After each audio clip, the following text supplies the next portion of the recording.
Here's the big challenge of life. You can have more than you've got because you can become more than you are. That's the challenge.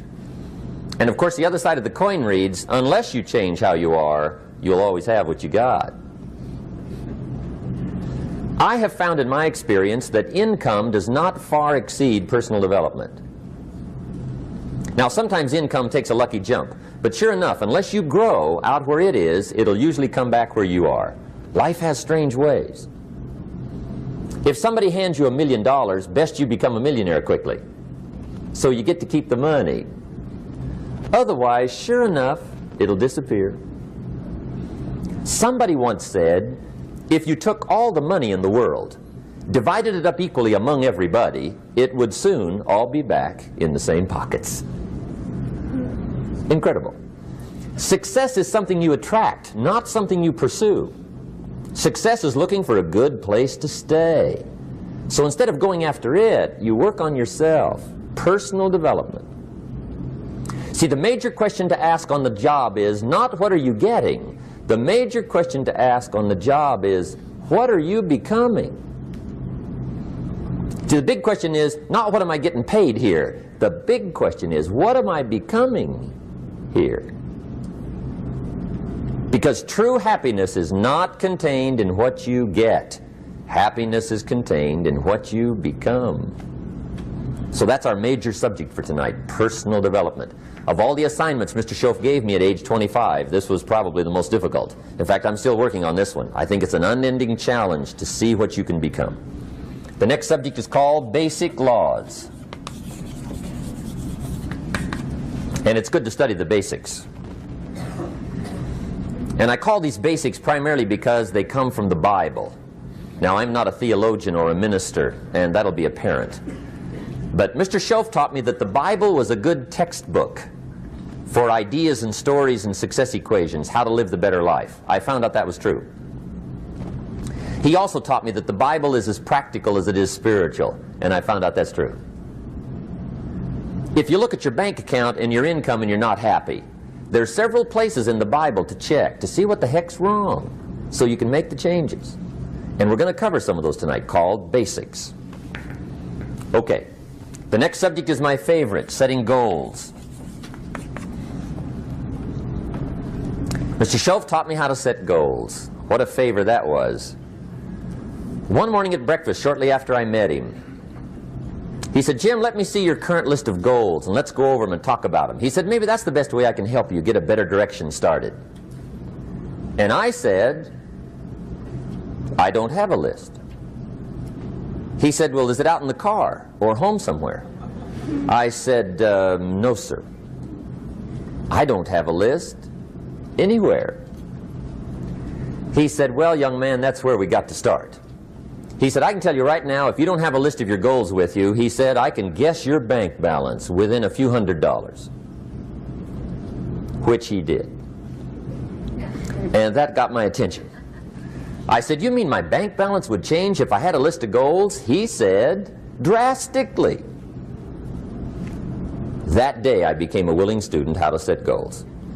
And sure enough, learning how to set goals changed my life. And I often wondered why no one had ever taught me how to set goals up until age 25. I went to high school, but if they offered it, I missed it. I went to college for a year, never heard it. I worked for Sears. Really. And to my knowledge, Sears never taught it. Right? How to set goals. So here I am, age 25, married, my family's starting, I've been to college, I'm working, and I still don't know how to set goals. But fortunately, when I was 25, I met the man who taught me how, and it revolutionized my whole life. Economically, socially, personally, it's incredible. So I want to share with you tonight what Mr. Schoaf shared with me, how to set goals. It can be a life changer. Okay. The next subject is the negative part of the seminar. Life is part negative, so we got to talk about the negative. And this subject is called diseases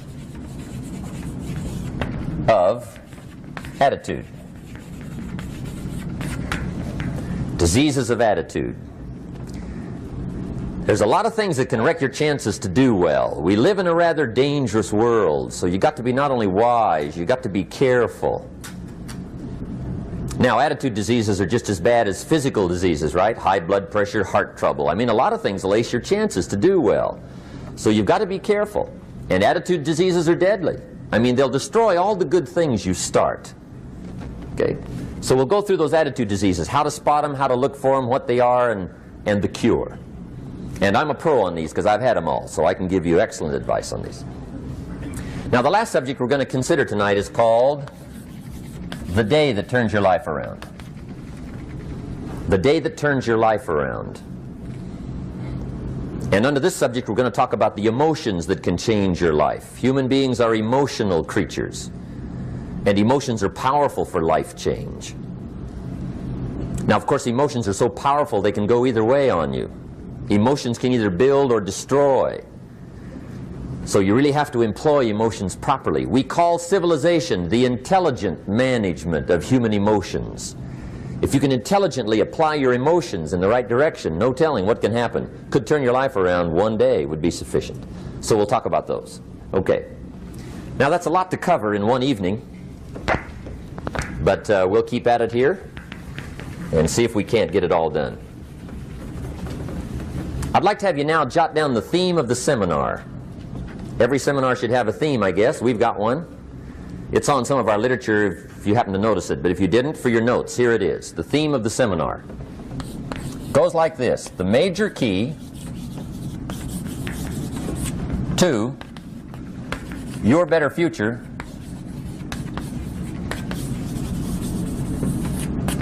is you. That's the theme of our seminar tonight. The major key to your better future is you. And I'd like to have you underline two words just to give it some added punch. Underline the word major and the word you, so that it reads, the major key to your better future is you. Now, my first suggestion is transfer this to a card or something where you can put it up, where you can see it every day. Preferably put it up where you can see it at the beginning of the day, before you go off to put the day together. This is a good phrase just to glance at, to keep in mind as you're putting the day together. It's called the silent seminar. If you'll just let this talk to you during the day, I found it to be tremendously helpful. The major key to your better future is you.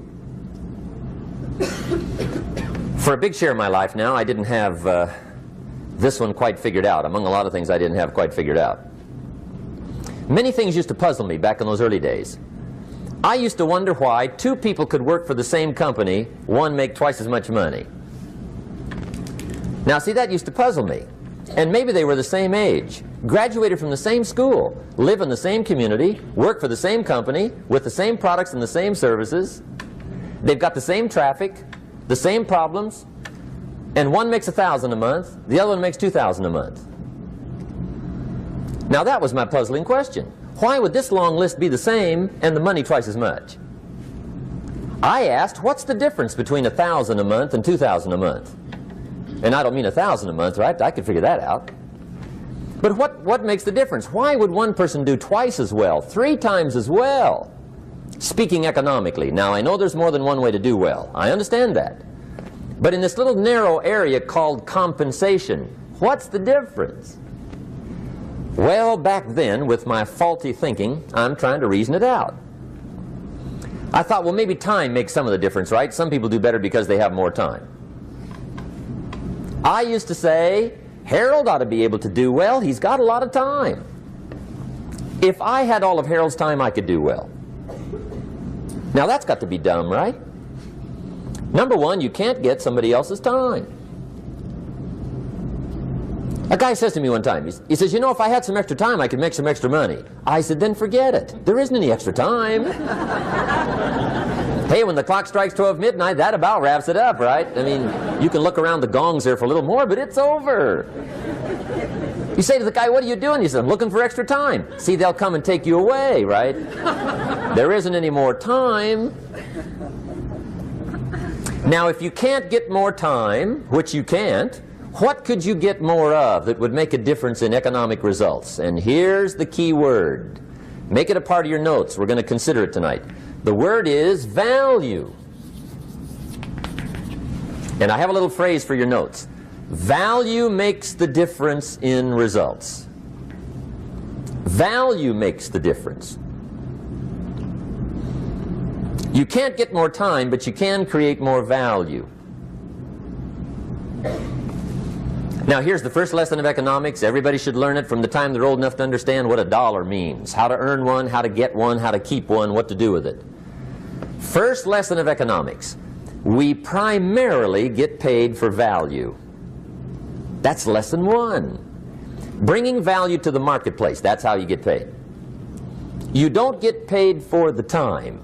I know it takes time to bring value to the marketplace, but you get paid for the value, not the time. Now, since that's true, here's one of the key questions of the evening. Is it possible to become twice as valuable at the marketplace and make twice as much money in the same time? Could you become 3 times as valuable? Make 3 times as much money in the same time? Is that possible? The answer is yes, if. And it's always if, right? Life is known as the big if. Harry Truman once said, life is iffy. How true. And here's the big if, we're going to consider it tonight. It's possible to do much better at the marketplace if you go to work primarily on yourself. And that's the theme of our seminar tonight. Learning to work primarily on yourself. People have asked me for the last 24 years, how do you develop an above average income? And the answer is, become an above average person. Develop an above average handshake. Some people want to be successful, they don't even work on their handshake. As easy as that would be to start on. They let it slide, they don't understand. Develop an above average smile. Develop an above average excitement. Develop an above average interest in other people. Develop an above average intensity to win. See, that'll change everything. Probably one of the most frustrating experiences in life is looking for an above average job with above average pay without becoming an above average person. It's called frustration.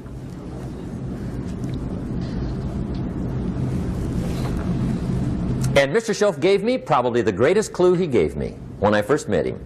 He said, Jim, if you want to be wealthy and happy the rest of your life, just learn this lesson well.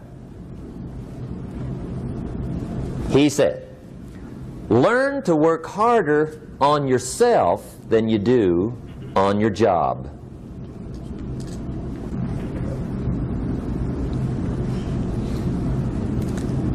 Then Mr. Schoaf gave me probably one of the most important clues among so many things he taught me, but this was in those early days. Mr. Schoaf was very kind, but he was also very abrupt. And he had these interesting questions to ask. I'm giving him a little rundown one day on how things hadn't worked out for me. He said, Mr. Rohn, I've got the answer for you if you will listen carefully. And listen carefully I did that day and for the next 5 years. If somebody's wealthy and happy, you gotta listen. He said, Jim, I've only known you a short time. But he said, it's already my honest opinion that for things to change for you, you've got to change. That wasn't quite the answer I was looking for. But that's the answer he gave me, and I pass it along to you on this warm summer evening in Anaheim, California, 1981. For things to change for you, you've got to change.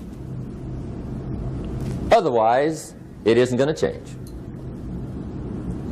Before I met Mr. Schoaf, I used to say, I sure hope things will change. Right? That seemed to be my only hope. If it isn't going to change, I'm in serious trouble. And then I discovered it isn't going to change, so I'm in serious trouble.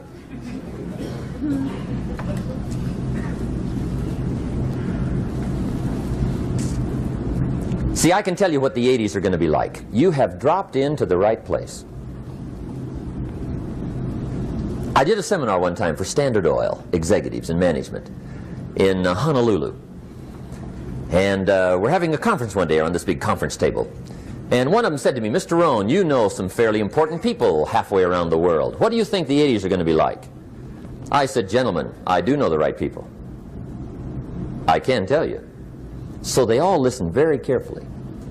And I said, gentlemen, based on my wide experience, I can really honestly say to you, in my opinion, in the 80s, it's going to be about like it's always been. Aren't you glad you came? That's inside. I don't pass that around just everywhere. Now, of course, I said that to make a point, but I also said it because it's accurate. It's going to be about like it's always been. It isn't going to change. The tide comes in, and then what? It goes out. For 6,500 years that we know of, recorded history, and probably long before that. So it is not going to change. It gets light, and then what?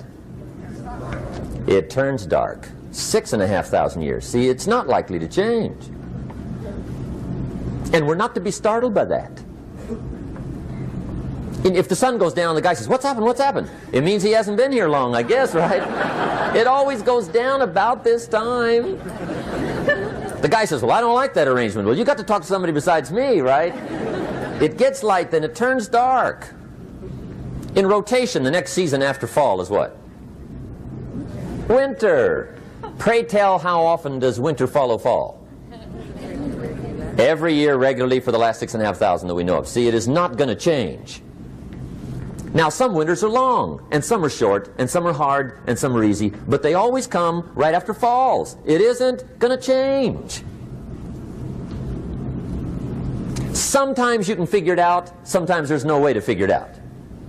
Sometimes it goes well, sometimes it gets in a knot. Sometimes it sails along, sometimes it gets in reverse. See, that's not going to change. The last 6,000 years reads like this: opportunity mixed with difficulty. That's how it reads. It isn't going to change. The man says, well, if it isn't going to change, how will my life ever change? Answer, when you change.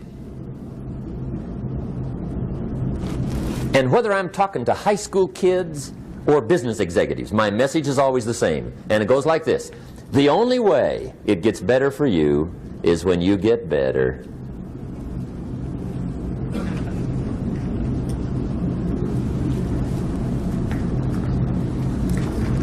Let me give you the 4 major lessons in life to learn. Here's 4 majors.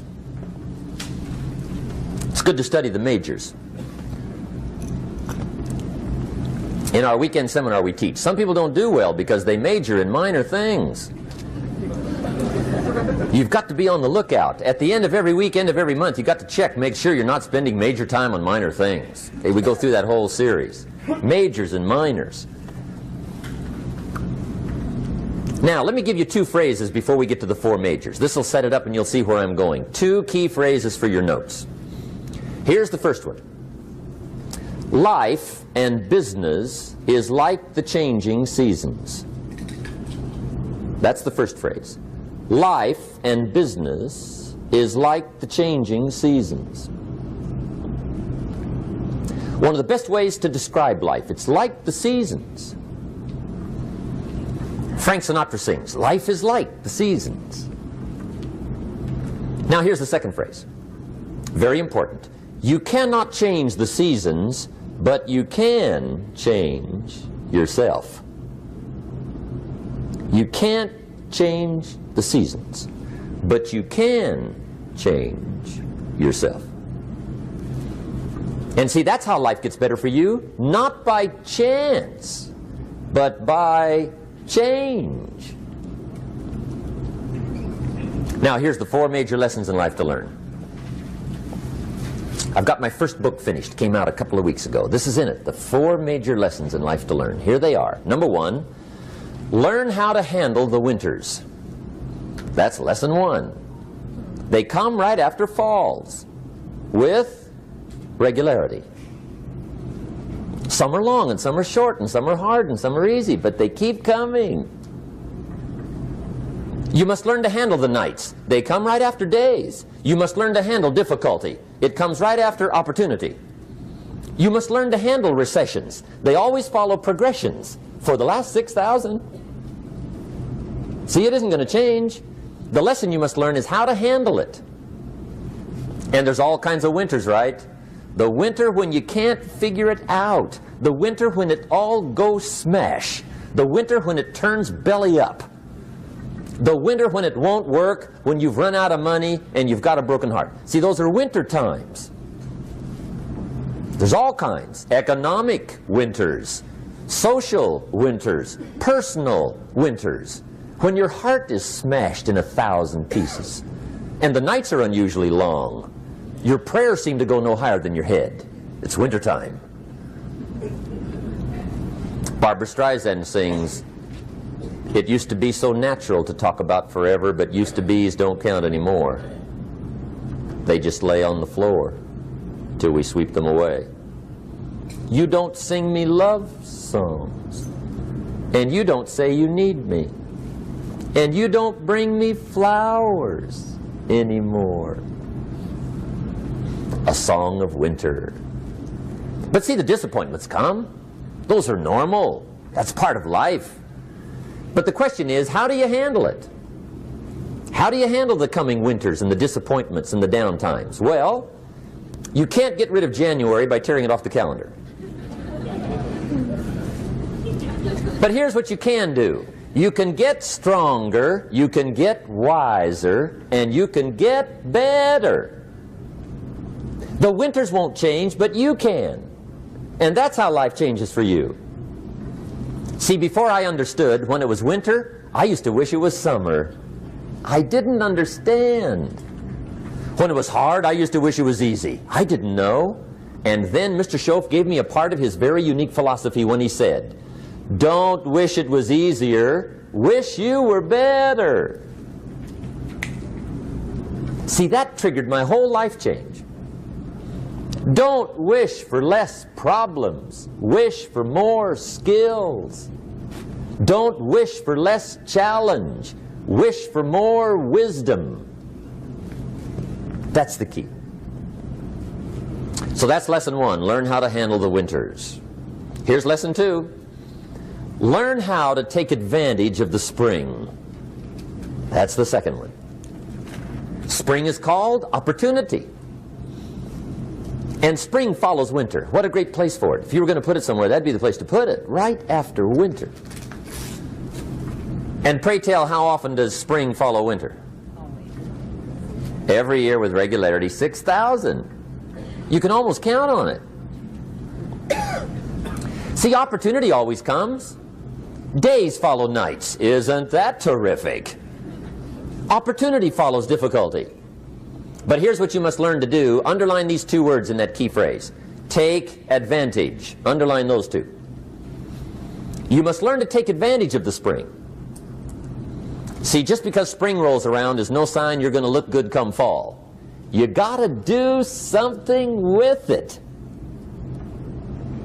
In fact, you have to get good at one of two things in life. Planting in the spring or begging in the fall. Or get somebody to do it for you. See, those are about the only alternatives.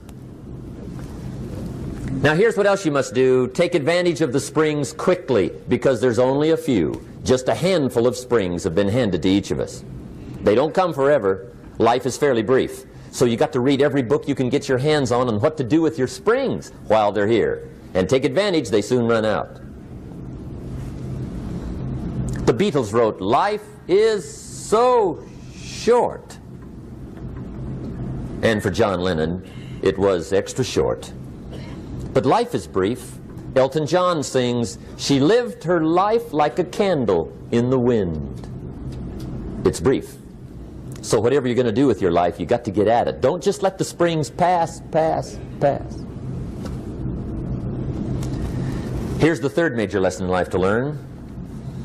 Learn how to protect your crops all summer. You got to take care of what you start.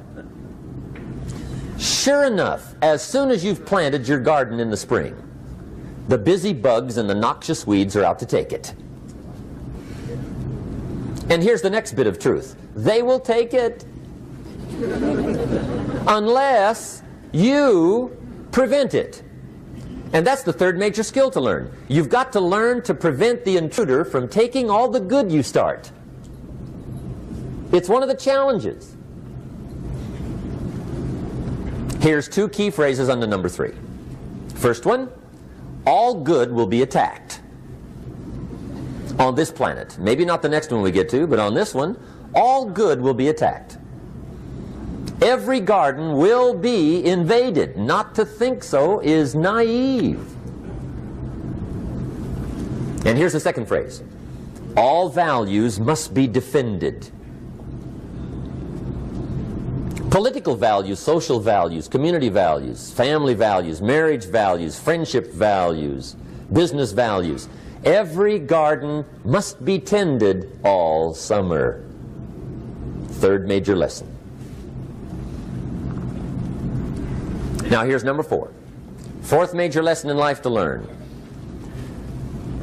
Learn how to reap in the fall without complaint. Learn to reap come harvest time without complaint.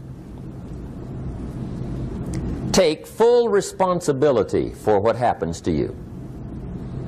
It's one of the highest forms of human maturity, accepting full responsibility.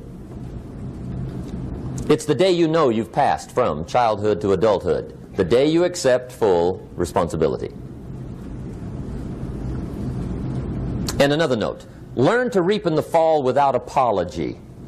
Without apology if you do well, and without complaint if you don't. That's maturity. I used to have that long list of reasons why I wasn't doing well. To explain. You got to explain, right? Otherwise you're going to look bad. I used to have this funny list called Reasons for Not Looking Good.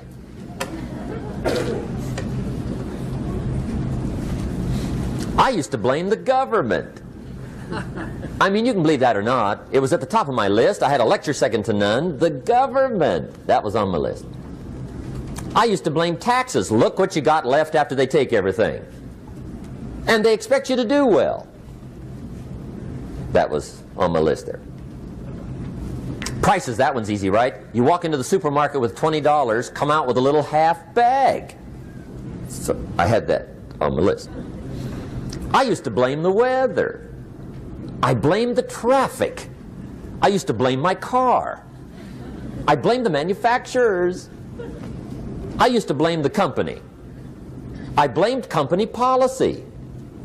I used to blame the training program. I blame my negative relatives. They were always putting me down. I blame my cynical neighbors. They're just selfish, looking out for themselves. Won't loan you money? They were on my list.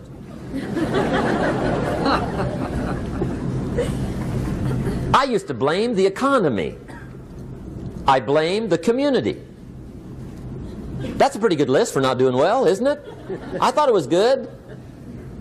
I'll never forget one day, Mr. Schoaf was very kind, but he was also very blunt, and this was no exception.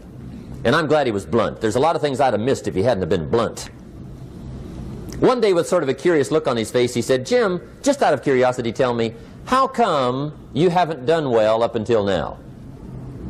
Excellent question. I thought, well, so I won't look too bad, I'll go through my list. And this list I just gave you, I put that on him.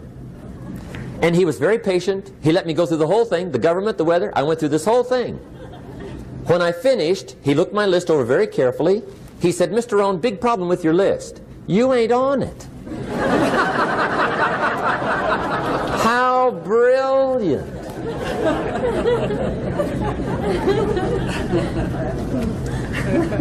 When I went to work for him a few months later, I learned very quickly to tear up my list, reasons for not doing well, and I threw it away. And I got me a fresh piece of paper. And I put one word on it. Me.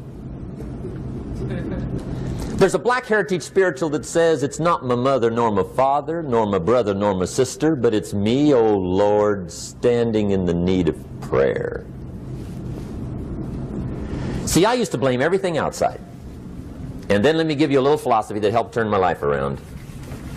For your notes, here it is. It's not what happens that determines the quality or the quantity of your life. It's not what happens.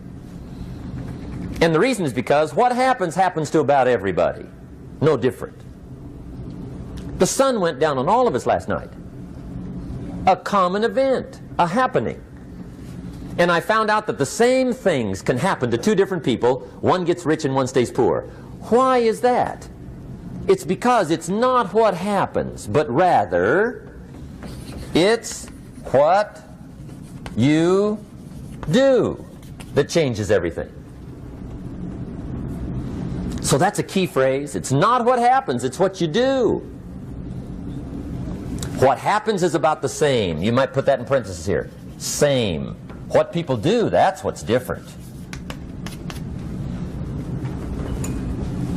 Anything can happen, right? Everything can happen. I've heard all the stories. I've been one of the stories. Hey, we could all tell stories all night long, right? Happenings. Anything can happen. Have you heard of Murphy's Laws? Anybody here heard of Murphy's Laws? Okay, most of you have. Murph had these laws. One of them was, if anything can go wrong, it will. That's one of Murphy's laws. He was not one of the great positive speakers of the day. But anyway, it's still true though, right? Anything can go wrong, everything can go wrong. For sure. I've fallen out of the sky so many times. Once to the tune of a couple of million. Devastating. Took me a while to survive that one. Now, it wasn't all that much, but it was all I had. Right? I mean, that's when it's much, right? When it's all you got. If you got 3, 2 go, you got 1 left, you ain't looking that bad. But when it all goes, has anybody been there when it all went? Anybody? Come on, the rest of you liars. Go ahead. Hey, we've all been there, right? When it all went. Of course, it used to be a long time ago, right? When you ran out of money, got to 0, you were all through. Heck, now you can whistle right on by 0, right? I mean, they will bury you. That's what they will do.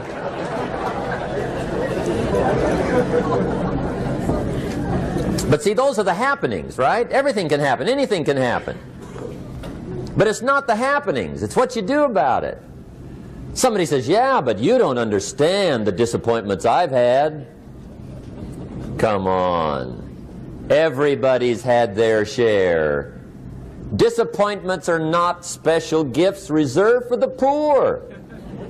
Everybody has them. The difference is what you do about them. It's not the weather. I used to blame the weather, and I discovered it rains on the rich. So see, that won't help. 2 men wake up one morning, there's a rainstorm on. One of them looks out his window, sees the rainstorm, and he says, wow, what a storm. With weather like this, they can't expect you to go out and make sales. He stays home.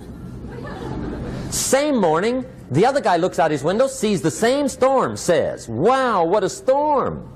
But he says, you know what, with weather like this, what a great day to go out and make sales. Most everybody will probably be home, especially the salesman.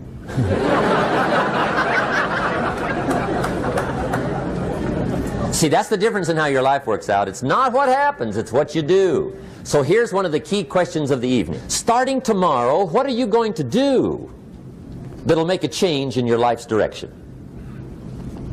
Good question. What are you going to do starting tomorrow that'll make a difference? Now see, if you don't do something starting tomorrow that'll make a difference, guess what? It's gonna be the same.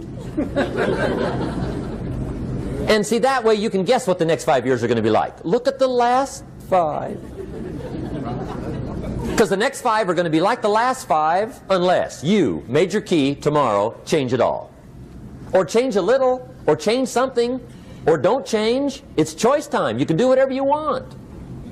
But it's nice to know any day you wish you can change your whole life. What can you do starting tomorrow that'll make a difference? Good question. What can you do with economic chaos, massive disappointment? What can you do with a broken heart? What can you do when it won't work? Good question. So if I had a word with you tonight, one-on-one, just you and me. I think my personal advice to you would be, this year, 1981, reach down inside of you and come up with some more of those remarkable human gifts. They're there, waiting to be utilized. And then change anything for you you want to change. And I challenge you to do that because you can change. If you don't like how it is for you, change it. If it doesn't suit you, change it. If it doesn't please you, change it. If it isn't enough, change it. And I challenge you to do that because you can change. See, you don't ever have to be the same again after tonight, only by choice. If you don't like your present address, change it. You're not a tree.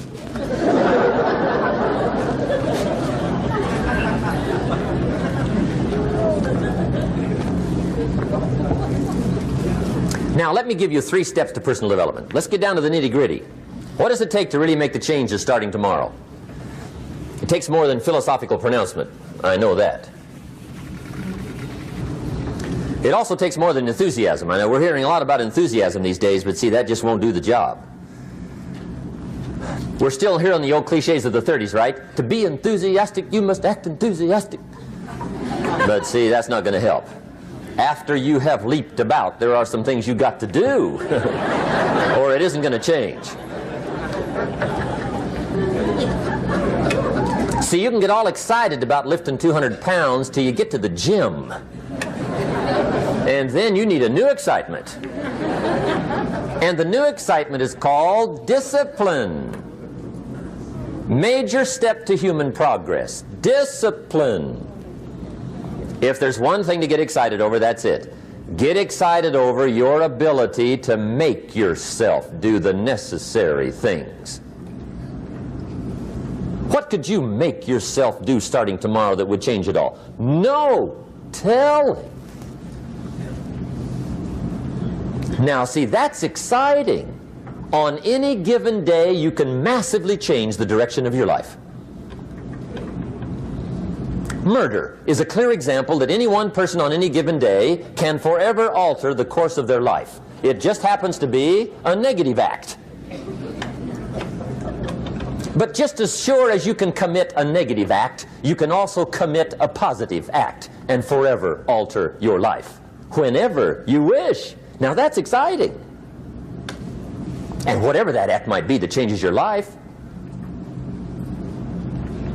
The guy finally takes a shotgun to his car and blows out every window, destroys every tire, puts 100 rounds in this shabby old thing. And he says, I have driven this embarrassing thing for the last time. And not only will I never drive it again, nobody else will ever drive it again. And he lets that shuddering thing stand there for a while as a monument to the day he said, today my life changes. Now who can do that? Anybody. When can you do it? Whatever day you pick.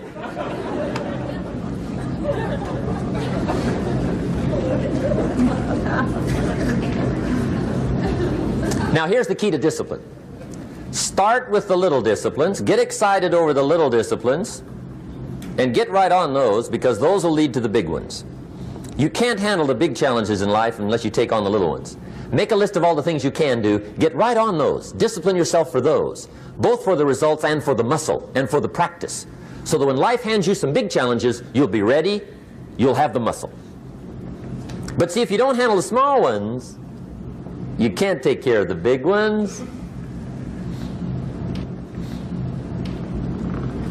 Okay, here's what else it takes for life change. Self-motivation. Key phrase, self-motivation. I don't know why we call it self-motivation. It's really the only kind there is. You've got to motivate yourself. Because I found out you can't change people. They can change themselves, but you can't change them. Lord knows some I've tried. But see, it won't work. People have to change themselves. I learned some of those lessons early. I built a little sales organization way back in those early days. I'm 25. And I had some nice people. I said, I'm going to make these people successful if it kills me. I almost died, right? I mean, you can't do that.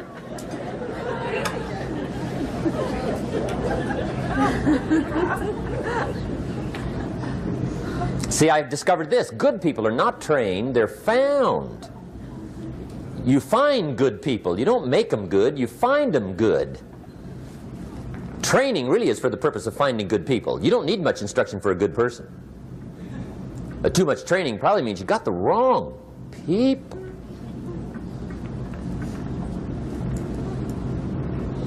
So you got to find the right people. That's the key to getting a good job done. One of the major things we learn in management, lesson 1, don't send your ducks to Eagle School.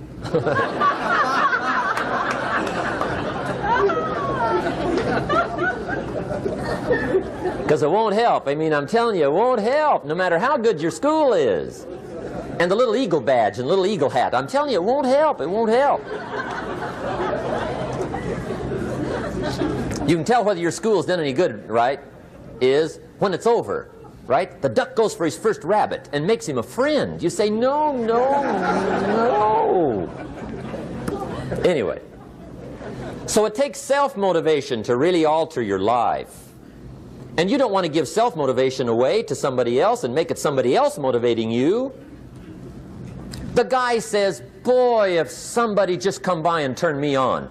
What if they don't show up, right? See, you got to have a better plan for your life. Okay.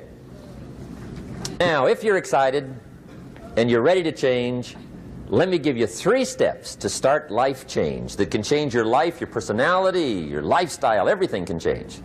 Here's the steps. Number 1, find out how things work. The first key to doing better is find out. To change your life, really, you need ideas. There isn't anything an idea can't change. And Schoaf taught me the major problem is lack of an idea, not a problem. At first I didn't have any money. I said to Mr. Schoaf, I don't have any money. He said, that's not a problem. Now see, up until then I always thought it was. Right? I was confused.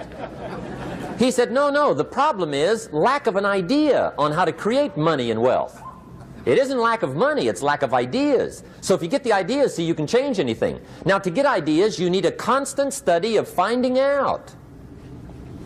Now Schoaf also said, when you find out something that works, put the information in your journal.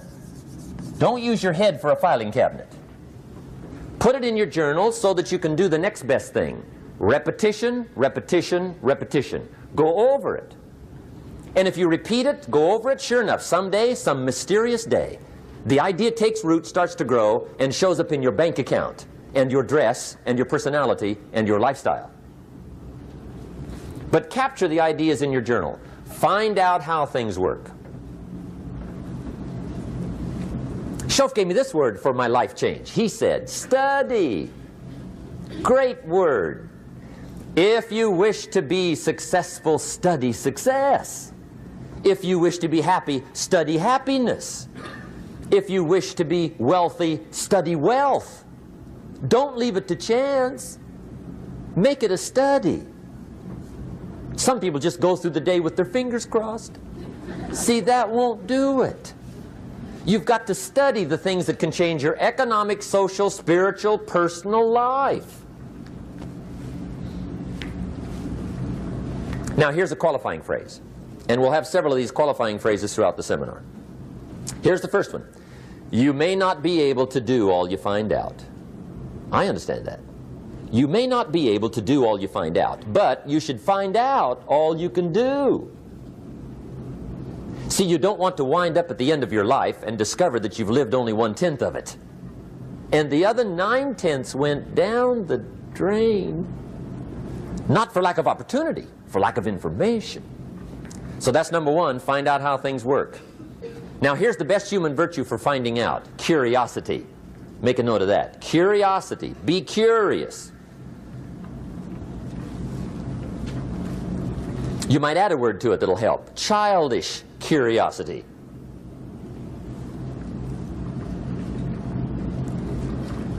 What will kids do if they want to know something bad enough? Bug you. That's the phrase. They can ask 1,000 questions. You think they're through? They got another 1,000. They'll drive you to the brink. It's a virtue. when you got to know. Be like a child. In fact, Jesus, the master teacher, said, unless you can become like little children, you might as well forget it. You don't have a prayer. Excellent advice. You got to be like children. 4 ways, in my opinion, to be like a child. Number 1 is curiosity. Number 2 is excitement. Get excited like a child over your ability to make yourself do anything for change. 3rd is faith. Have faith like a child. Adults are too skeptical. And 4th is trust. Trust is a childish virtue, but the rewards are incredible. So be like a child. Now, if you're curious, let me give you 3 ways to find out how to change anything. Any life direction, any dimension. Here's 3 ways to find out how to change anything. Number 1 is to read. Become a good reader. All of the successful people I know and work with around the world, they're all good readers. Curiosity drives them to read. They got to know. They just read.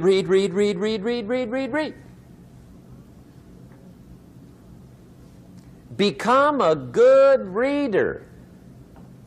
Now, that's my opinion. Listen to the other lecturers and listen to me and make up your own mind. Don't be a follower. Be a student. Okay? I say, really, for life change, you got to read. One way to learn is from your own experiences, but another way to learn is from other people's experiences. See, one book might save you 5 years if you read it. Did you know there's books on how to be stronger, more decisive, be a speaker, be a leader, have a better effect on other people, develop your personality? Did you know there's books on that? And people don't read them? How would you explain that? And they can read? Did you know that hundreds of successful people have written their stories in books and they wrote down how they did it and people don't read it? How would you explain that? The guy's busy, I guess. You know, you get tied up. The guy says, well, yeah, you work where I work, but the time you struggle home, it's late. You got to eat a bite of supper, watch a little TV, get to bed. You can't sit up half the night reading. And the guy's behind on his car payment. Good worker, hard worker, sincere. But you got to be better than sincere and work hard. Otherwise, at the end of your life, you'll wind up cold, stony broke. You got to be better than a good worker. You got to be a good reader. The whole world is governed by laws. The universe, in fact. Laws. We call it the law of electricity. We call it the law of gravity. There's mathematical laws. There's physical laws, speed and velocity laws, agricultural laws. There's all kinds of laws. Now that we find ourselves on the spinning planet, you just have to learn what I call the setup. Learn the setup. Life's setup. Now, we didn't set it up, but we're here, so you got to learn it. And we should learn the setup for 2 basic reasons. Number 1, to keep from getting hurt. It's one of the major reasons for learning, so you won't get hurt. See, economically, socially, personally, you can get hurt just not knowing. Ignorance is not bliss. Ignorance is poverty. Ignorance is tragedy. You got to know, or you're going to get hurt. It's good to know not to walk out the 10-story window. That's excellent information. Now, what if a guy didn't know and he walks out? Now he's dead at the bottom. Somebody says, well, the poor guy didn't know. You got to know, or you're going to get hurt. Okay. Now, here's a parenthesis. You don't have to like the setup. I don't ask you to like how it is. That's not what's important. But it is important to learn how it is. Okay? So you don't have to like it, but you should learn it. That's what I tell the kids, right? Make sure you get the information. What you think about it, that's up to you. What you're going to do with it, that'll soon be up to you. But make sure you get it. See, there's nothing worse than being stupid. Nothing. I mean, being broke is bad, but being stupid is awful. And what's really bad is being broke and stupid, right? That's about the end of the world. I mean, there isn't anything much worse than that. Unless you're sick. Sick, broken, stupid. I mean, that is it, right? There's nowhere else to go. So make sure you get the information. It's key. You don't have to like it, but learn it. If this big monstrous thing lifts up in the sky, hangs there for a little while, cuts loose, comes crashing down, boom, shakes the ground for 5 miles. And then this big monstrous thing lifts back up in the sky, hangs there for a little while, cuts loose again, comes crashing down, boom, shakes the ground for 5 miles. It just keeps doing it, this big monstrous thing, lifting up and then crashing down, boom. Now, you might come along one day and say, that's got to be a stupid arrangement, which is okay. You're entitled to your opinion. But the first thing you should learn to do is get out from under it, right? That's number one. You might have a great moral argument. You might want to shake your finger at the sky, but do it from over there, right, so you don't get smashed. It's called your basic smart. So number one, learn so you won't get hurt. Whether you like it or not, learn. Now here's the second reason for learning, the setup, to benefit. It's called the plus of life. And that's what life is, right? Both minus and plus. The minus is tragedy, heartache, misery, failure, unhappiness. But life is also happiness, prosperity, good feelings. So here's the key. Learn to get on the good side of the way things work.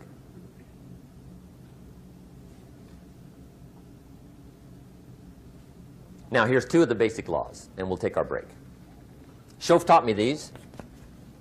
They come from the Bible. Now, again, I'm an amateur, okay? When it comes to the Bible, I'm not a pro. So you'll sort of have to take my way of putting it. But here they are. The first one is the law of use. The law of use. And it goes something like this. Whatever you don't use, you lose. Lack of use causes loss.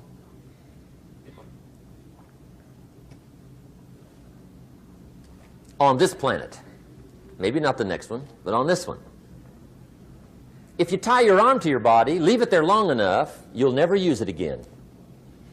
It's over for the arm. Now, it may not be over, but it's over for the arm. The only way to keep the use of this arm is what? Keep using it. If you quit, you lose automatically. They don't bring it up for a vote.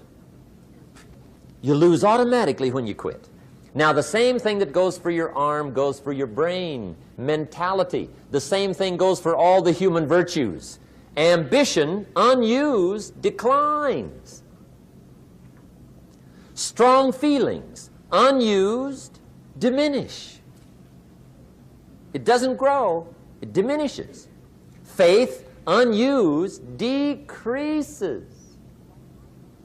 It's a law. Vitality, unused, diminishes. Energy, unused, decreases. The guy says, well, I'm going to save up my energy. You can't do that. That's like trying to save today, put it on the end of the year. See, you can't do that. They'll come take you away. If you don't use today, what? It's lost. The guy says, well, I'll work twice as hard tomorrow to make up for it. See, that's foolish. You could have done that anyway. Today, unused is lost. A talent unused is lost. An ability unused is lost. So here's one of the key expressions of the evening.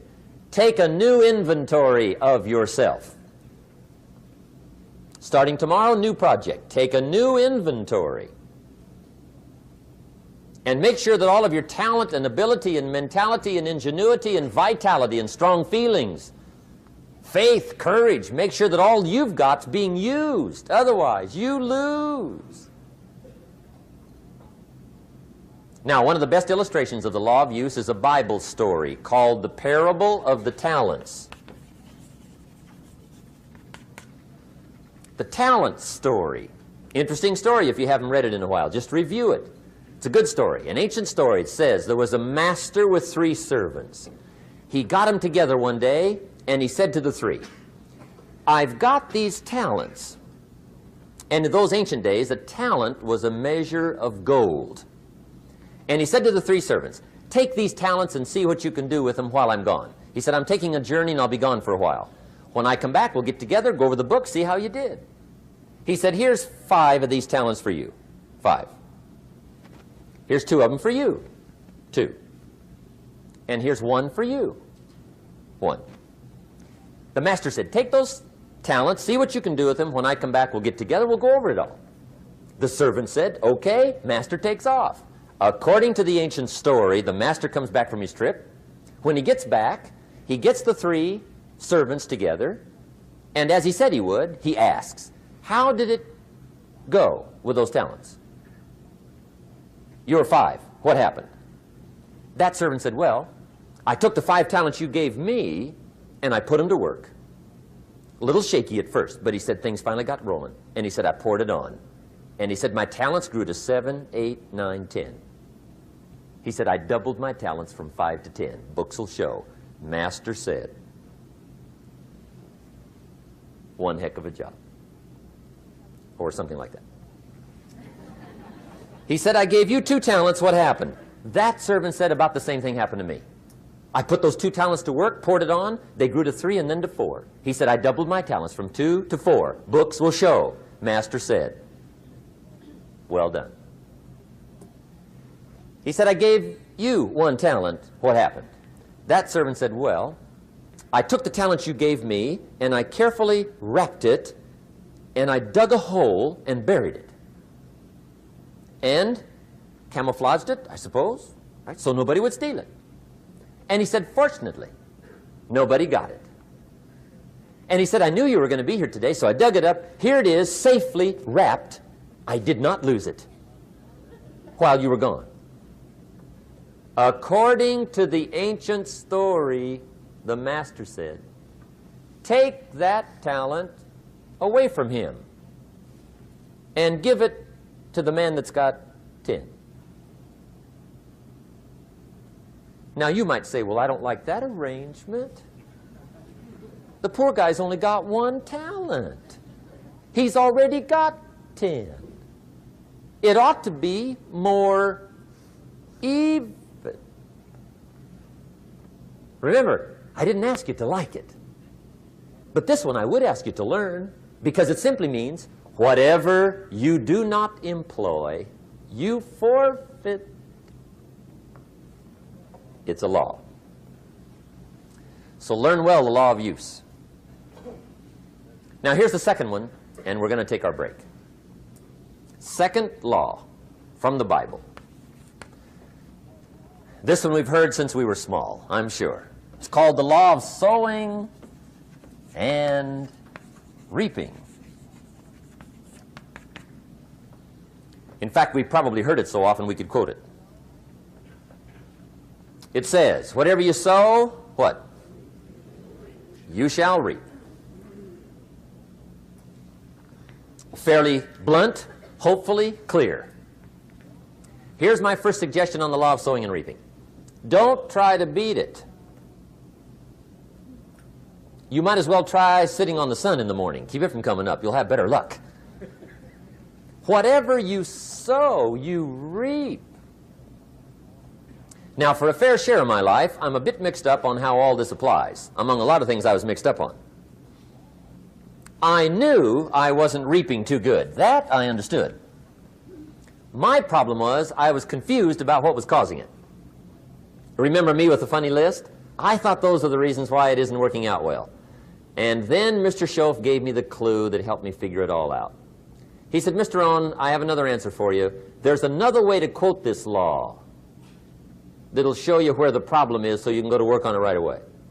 All you need to know is where the problem is. Then you can go to work on it. So he quoted me the law another way, and I found out what my problem was. Here's the way you quote the law. Whatever you reap is what you've sown. Now I knew what my problem was. Whatever you reap is what you've sown. If you don't like the crop, who do you look up? Answer, whoever planted it. And where do you find who planted your crop? Answer, in the mirror. What I finally learned to do come fall was to go to the mirror. That's where you go. And if necessary, you say, a few skinny carrots? I got to be unimpressed. Where were you last spring? Asleep. Didn't you read the books? Did you break your hoe? Let me give you 7 key points to the law of sowing and reaping. Let's tick right down through the list of 7, and it'll be break time. 7 points to sowing and reaping. Here's part of the philosophy that really helped me to make some changes in life direction. Number 1, the law of sowing and reaping is negative. That's number 1, which simply means if you sow bad, you reap bad. Now, this is kind of 3rd grade, but it doesn't hurt to go over the basics. If you plant thistle seeds, you don't get pumpkins. Honest, no use looking for pumpkins. John says, how come no pumpkins? Come on, John. The law's negative. That's how come. Now, here's number 2. The law's positive, which simply means if you sow good, you reap good. If you plant pumpkin seeds, you don't get thistles. Not from pumpkin seeds. Mother Nature won't pull tricks on you over in the corner snickering, pushing you thistles and you planting pumpkin seeds. She won't do that. You will get pumpkins from pumpkin seeds, and the reason is because the law is positive. Now, here's number 3. I got excited when I found out the full dimension of this. See, you do not reap what you sow, but rather, you always reap much more than what you sow. So the 3rd key word is more. You don't get back what you put out. You get back much more than what you put out. And it works both positive and negative. On the negative side, it said, if you sow to the wind, you reap the whirlwind. So you've got to get ready for that, or you will be naive. See, anybody can, whether you will or not. See, that's the question. And here's a good question to ask. We are all buying somebody's plan. The question is, whose? Who's got you talked into doing what you're doing? Who's got you talked into your present plan? See, 10 years from now, you will surely arrive. The question is, where? But see, anybody, if you want to, can go searching for a good plan, pick it, and start working it. And sure enough, as the time passes, as it surely will 5 years from now, 10 years from now, then you'll be winding up wearing what you want to wear, driving what you want to drive, living where you want to live, become what you want to become. But now's the time to fix the next 10 years. And who can? Anybody. Here's number 6. The 6th key to sowing and reaping. This is leveling with you now, as we promised to do. There's one thing better than the truth, and that's the whole truth. And here's part of the whole truth of the law of sowing and reaping. Number 6 is, you could lose.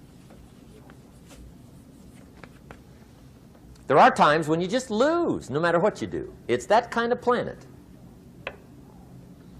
You reap what you sow, yes, but...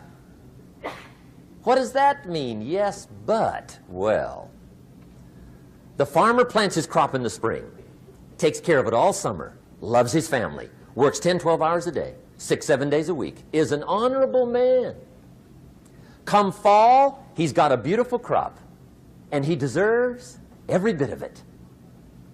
But the day before he sends the combines into the field, a hailstorm comes along and beats it all in the ground, which means you lose. Somebody says, well, what did he do wrong? Answer, nothing. It's just that kind of planet. Sometimes it's going to hail on your crop and rain on your parade, so you got to get ready for that or you will be naive. That's just part of the life arrangement. And don't press me why. I was not in on some of the original decisions here, so I don't know how it got set up. But there's just times, sometimes you lose. That's part of life. But now here's number 7. The 7th key to sowing and reaping.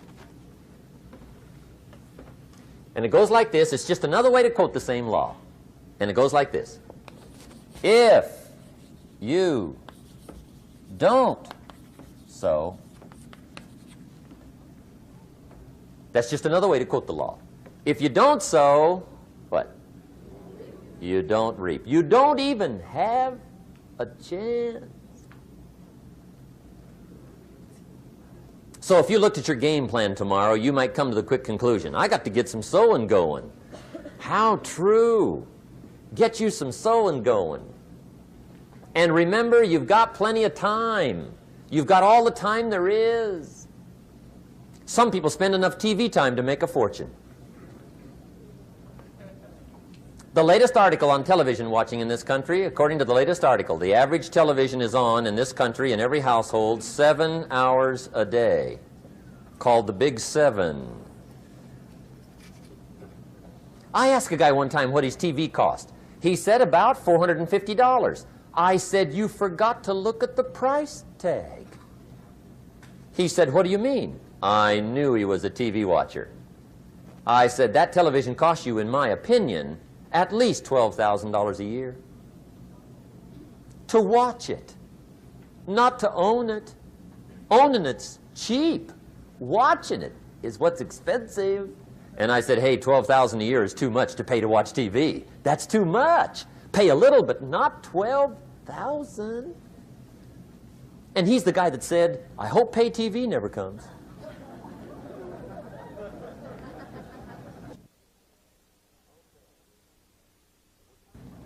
Okay. We're trying to cover an awful lot tonight, I realize that. But my time schedule is such that we just have to sort of give it all to you and let you sort the rest out. I wish we had plenty of time for questions and answers and that whole thing, but our time is just limited. But we are trying to go through an awful lot, I realize that. But looks like everybody's getting it. This is about the note-takingest crowd I've seen in a long time. Incredible. Does anybody have 5 pages yet? Anybody? Oh, fantastic.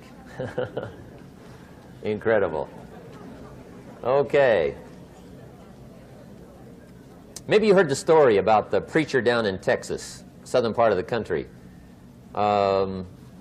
He was an evangelist back in the horse and buggy days. And he was very good at being an evangelist, and a lot of people used to come and hear him preach. And one day he put up his tent in one of these Texas towns and expected a big crowd as usual, come hear him preach. And he got there, first night of the tent revival, walked in. 7:30, time to start. And to his surprise, the tent was empty. He thought, well, something must be drastically wrong. So he waited till 7:45, nobody showed up. 8 o'clock, zip.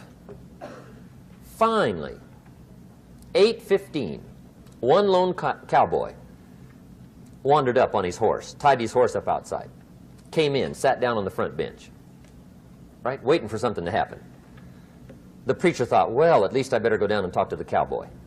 So he walks down, talks to the cowboy, and he says, Cowboy, I'm the preacher. And he said, I don't know what to tell you. Something's gone wrong. He said, this tent was supposed to be full of people. He said, I'm embarrassed. He said, you're the only one that showed up. And he said, I really don't know what to do. And the cowboy said, well, I'm not a preacher, so I really can't tell you what to do. You know, he said, I'm just a cowboy. But he said, I know this, if I went out to feed my cattle and only one showed up, I'd at least feed it. The preacher thought, hey, the cowboy is right. If you've got a good idea to share, you should share it, if there's 1 or 1,000. So he got kind of inspired by this conversation, and he jumped up on the platform and started to preach, as if the tent was full of people, just exploded. And he went for an hour and 15 minutes, just kept rolling. Finally, he quit. And when he finished, he came down off the platform, talked to the cowboy again. He says, well, cowboy, what did you think of my sermon? And the cowboy said, well, I'm not a preacher, so I really can't tell. You know, he said, I'm just a cowboy. But he said, I know this. If I went out to feed my cattle and only one showed up, I'd feed it, but I wouldn't dump the whole load on it.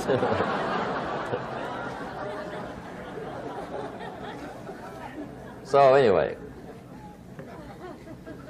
if it seems like we're dumping the whole load tonight, I guess we are. But gosh, everybody's doing well. I'm having a good time. I appreciate the response here tonight.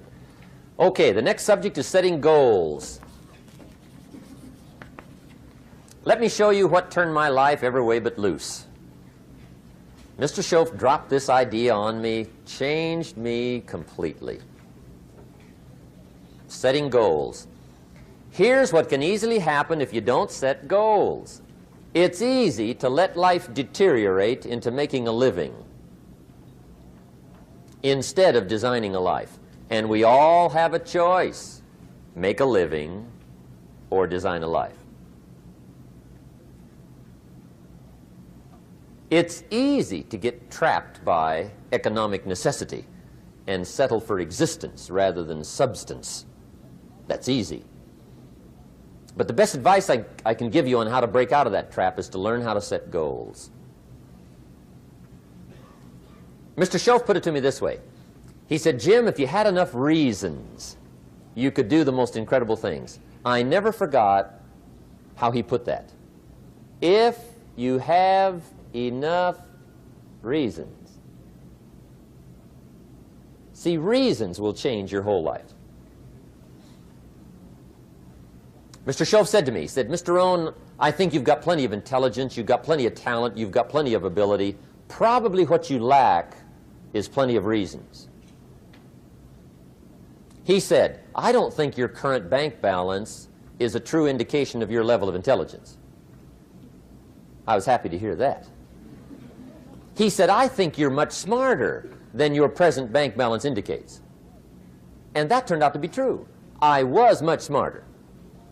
But of course my first question was, well then why isn't it bigger? And he said, you don't have enough reasons.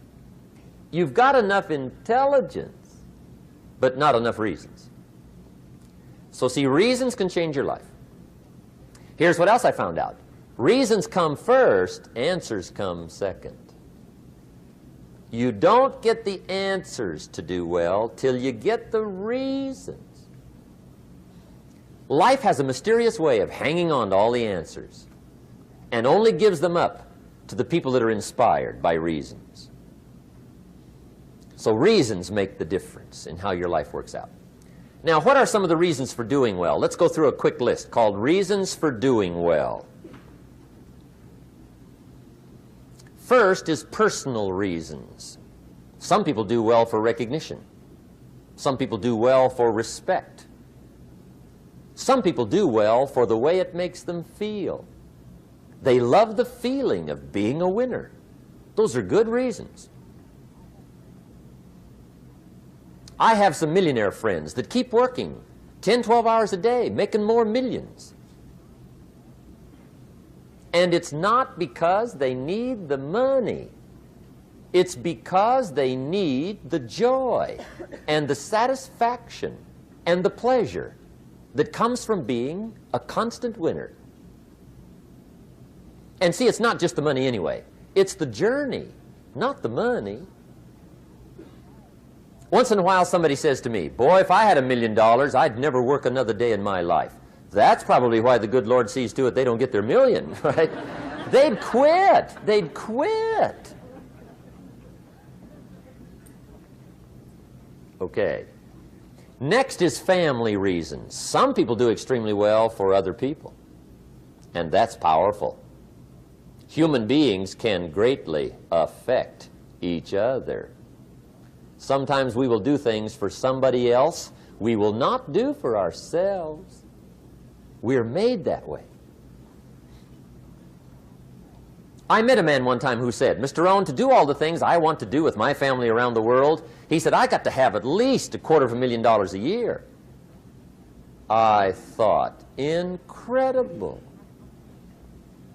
Could a guy's family affect him that much? And the answer is, of course.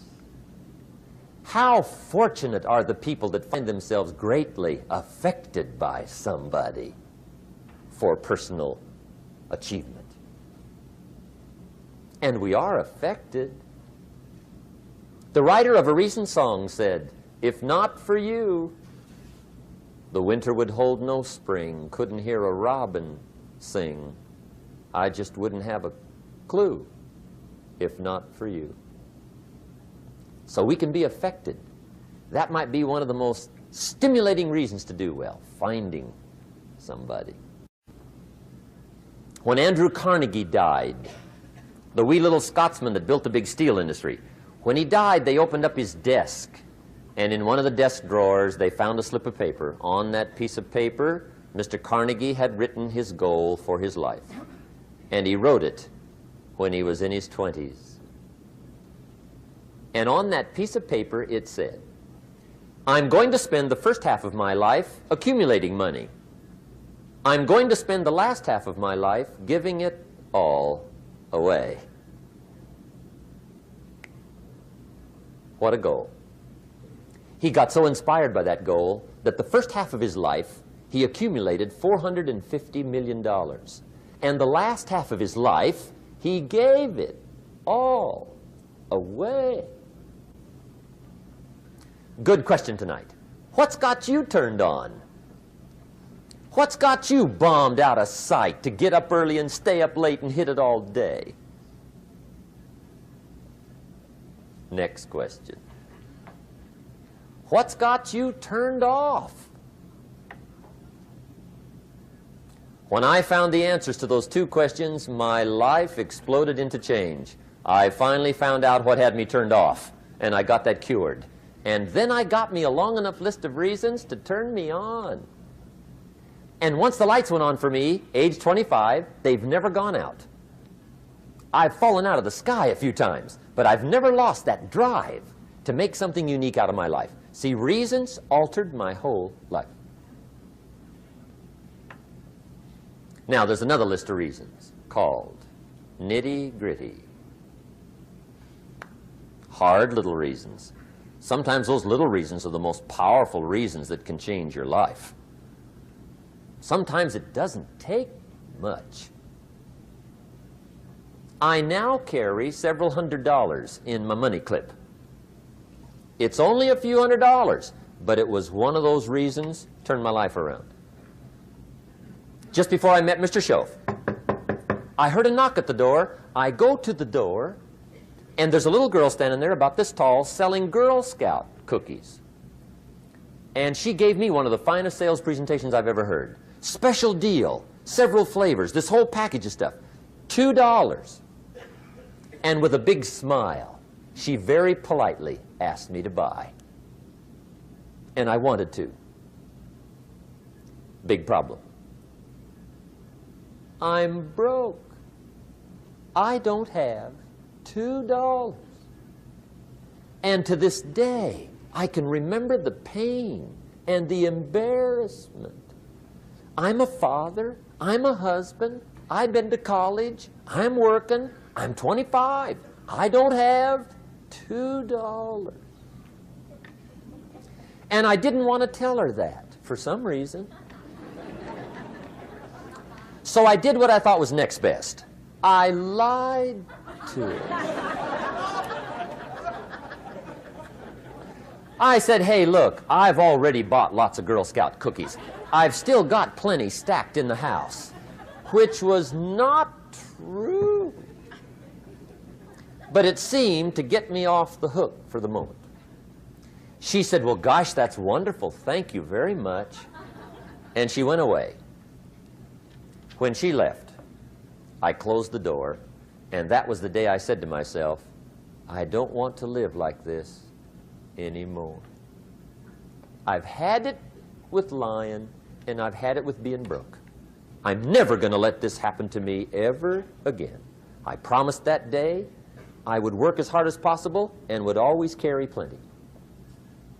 It took me a little while, but now I do. It was one of those reasons. And I guess I carry plenty for two reasons. One is the way it makes me feel, but also in case I bump into another Girl Scout selling cookies. Right? I'm ready.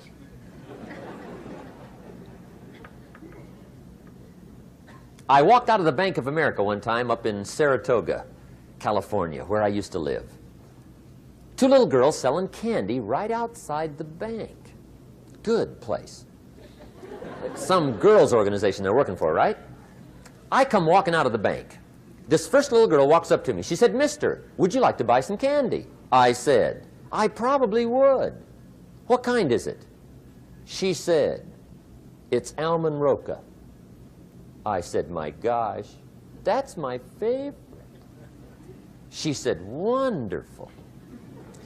I said, "How much is it?" She said, "It's just $2. I thought, incredible. I said, "How many boxes of that candy have you got?" She said, 5. And her little friend was standing there. She was selling candy too. I said, "How many boxes have you got?" She said, "I've got 4. I said, "That's 9. I'll take them all." They said, "Really?" I said, "Yeah, it's my favorite. I've got some friends. I'll pass them around." They got so excited, put all this candy together. I reached in my pocket, gave them the $18. When I've got the candy and they've got the money, that first little girl looks up at me. She says, "Mister, you are really something." How about that? Can you imagine only spending $18 and have somebody look at you in the face and say, "You are really something"? Now you know why I carry heavy, right? I'm not going to miss anymore. It was just one of those reasons. Helped to change my life. One of my nitty-gritty reasons was budget finance. Budget finance used to grind my soul. Way back in those early days, I had fallen for one of those consolidation loans, where you take all your little hard-to-pay bills, put them into one big impossible-to-pay bill, right?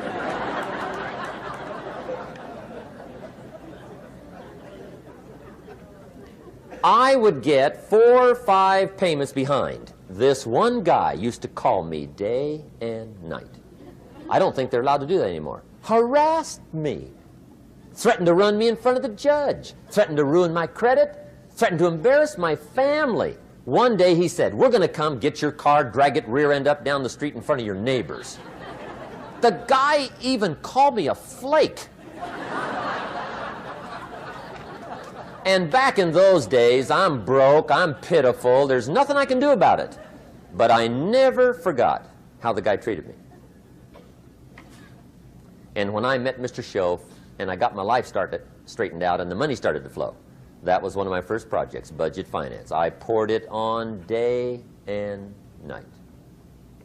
I finally put all the money together I owed him, which was considerable. I picked a day for the payoff. And when the payoff day came, I put the money in small bills in a big briefcase. And I walked into the budget finance office on Wilshire Boulevard in Los Angeles. The guy who harassed me so often, his desk was about 3 back. I walked right up to his desk, startled him. He wondered what I was doing there.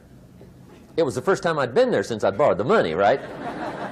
Without saying a word, I opened up this briefcase, dumped this pile of money all over his desk. I said, "Count it. It's all there. I will never be back." And I turned around and stormed out. Now, that might not be noble, but if you haven't tried it, you've got to one time.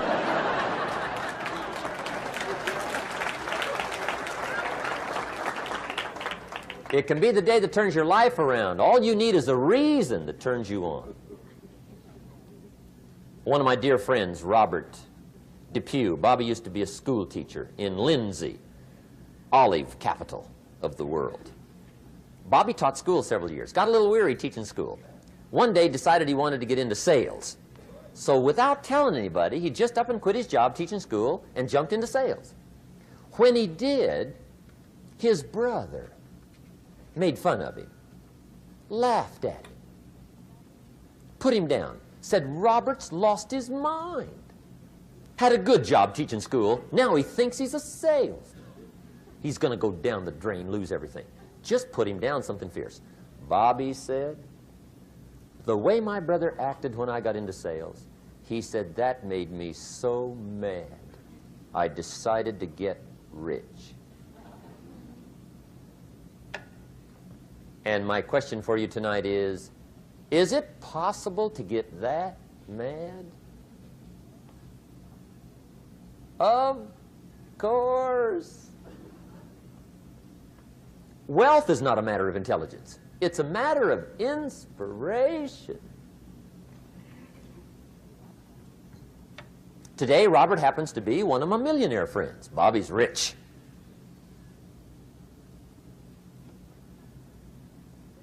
Frank Sinatra said one time, the best revenge is massive success.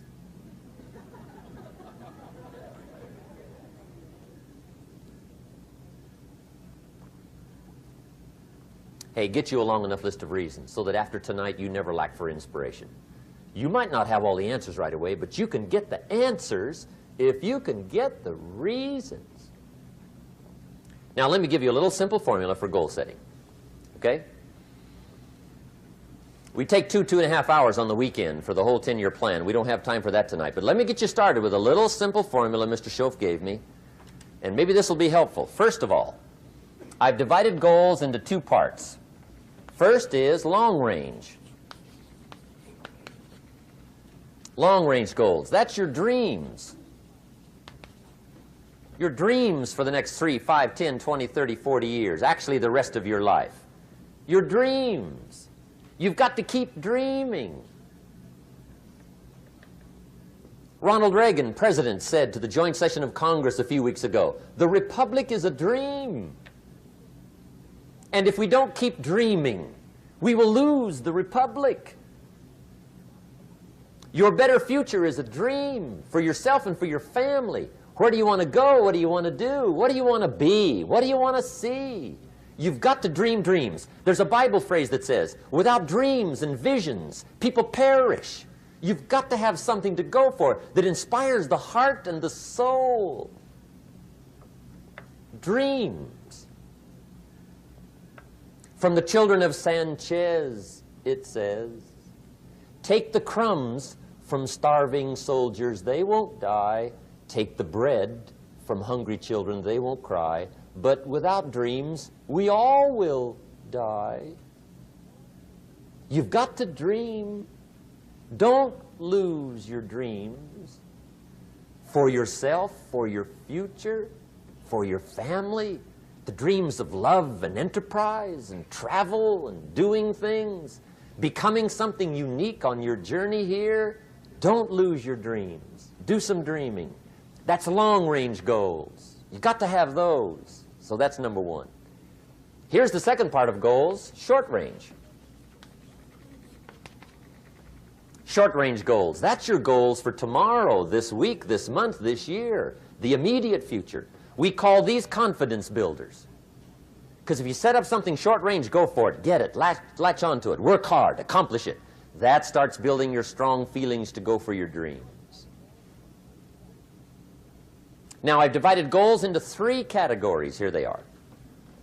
Number 1 is economic. That's your goals for money, income, business, profits, production. Economics. Make sure you've got your economics well planned. Economics plays a major role in everybody's life. Economics is major, which means it ought to be meticulously well planned for tomorrow, this week, this month, this year, long range. What if you asked somebody tomorrow if you could see their meticulously well-planned list of economic goals?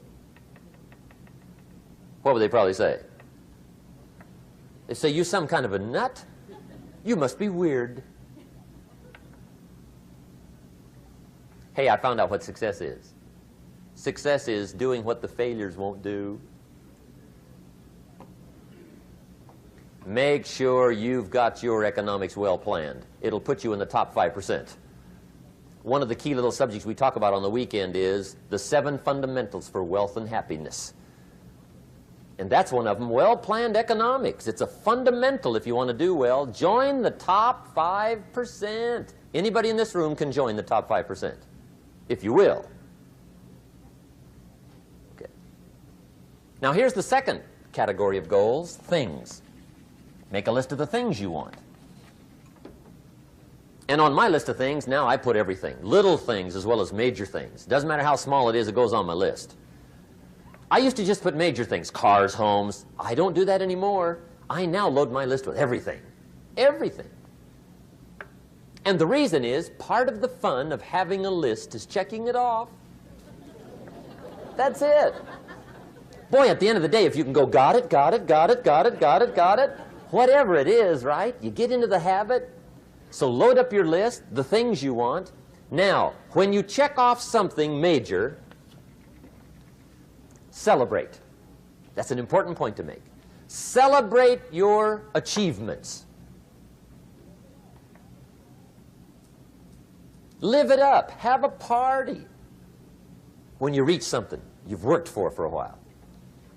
See, we all grow from two experiences. One is called the pain of losing. The other one is called the joy of winning. We need both of them. Amplify them as much as you can, which also means make losing painful. If you set up something, fooled around, didn't get it, put it on yourself. On the other side, if you did get it, congratulate yourself. Self-congratulations is a sign of maturity. Seeking congratulations is a sign of immaturity. But hey, winning and losing, see, that's what it's all about.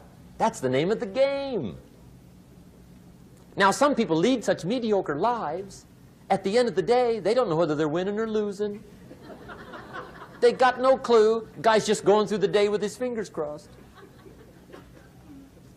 There's a better way.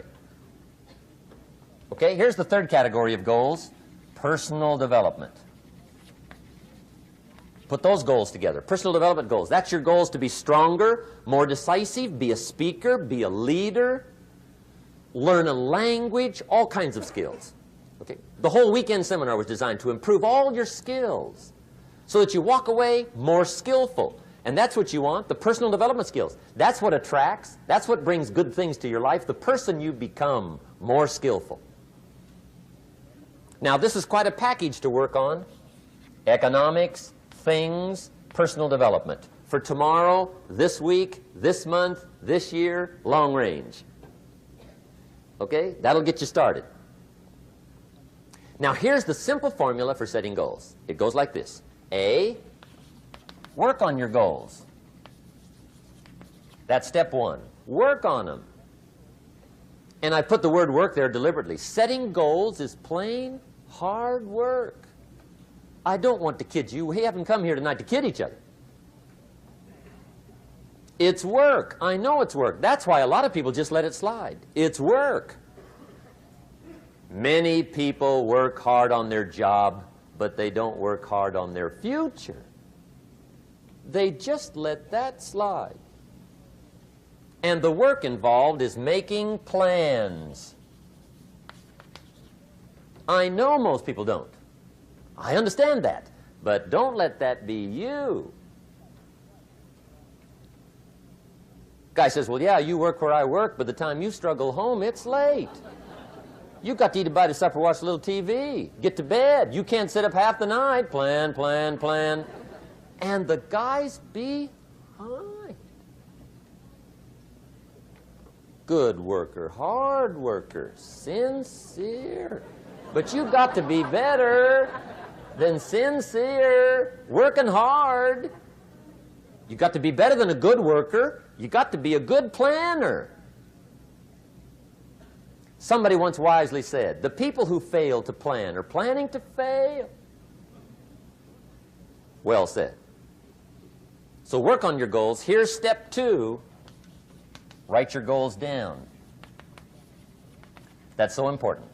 I teach my staff around the world, put your goals in your journal. Because one of the major people you want to study is yourself. So here's the list of goals I put together 3 weeks ago. Here's the list of goals I put together 2 years ago. Here's some of the changes I made, rearrangement of my priorities. I scratched these off. I put these on. I've gotten these. Study your accomplishments. Study what your desires are. Put them on paper. Write them down. Here's another reason for writing your goals down. It shows you're serious about doing better. And to do better, you got to get serious. You don't have to be grim, but you must be serious. Everybody hopes things will get better. Everybody hopes. Poor people hope. That ought to tell you something. It means the future does not get better by hope. It gets better by plan. I used to have the affliction called passive hope. It's an affliction. It's bad. Probably what's even worse than that is happy hope. Now that is really bad. That's bad. Happy hope. The guy's 50 and he's broke and he's still smiling. See, that's not good. So get serious about your goals. Put them on paper. Write them down. There's all kinds. His goals, her goals, their goals. Business goals, financial independence goals, family goals. I mean, there's so many things to work on this that if you don't get busy and work on it, sure enough, the time will pass. And sure enough, 5 years from now, you'll wind up where you don't want to be, wearing what you don't want to wear, driving what you don't want to drive, being what you don't want to be. Now's the time to fix it. Now, here's the third step to your goals. Check the size of your goals and the kinds of goals.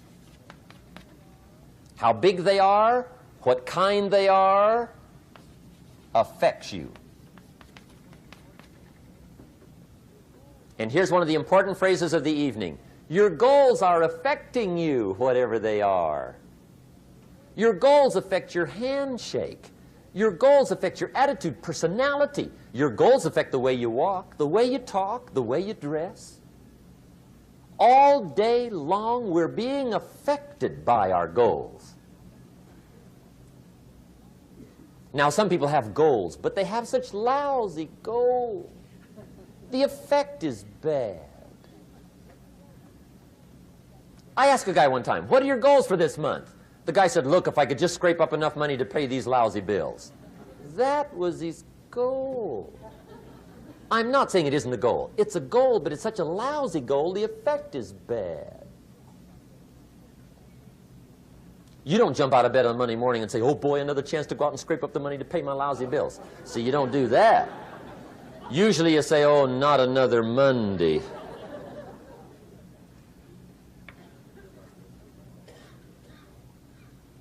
And some people have so given up on life, they have joined the thank God it's Friday club. How sad. Surely those are the same people, when life is over for them, will say, thank God it's over. Let me give you a Bible philosophy that teaches how to get whatever you want. That's the title of the next set of notes. How to get whatever you want. From the Bible.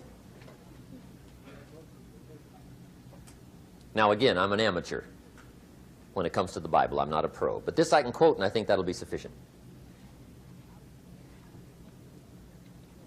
How to get whatever you want. Here's what it says if you're ready. It says, ask.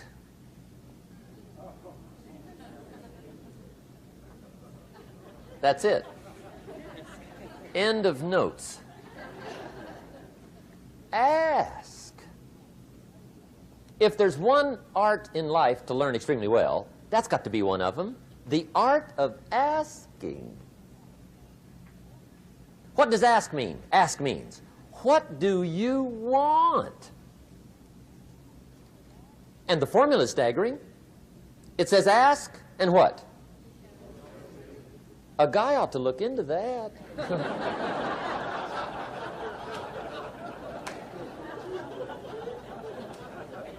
He says, yeah, but you work where I work. By the time you struggle home, it's late. You got to eat a bite of supper, watch a little TV, get to bed. You can't sit up half the night, ask. And the guys be, See, you've got to be better than a good worker. You've got to be a good asker. Now, let me give you 3 key points on asking and receiving. This can do it. Number 1, asking is the beginning of receiving.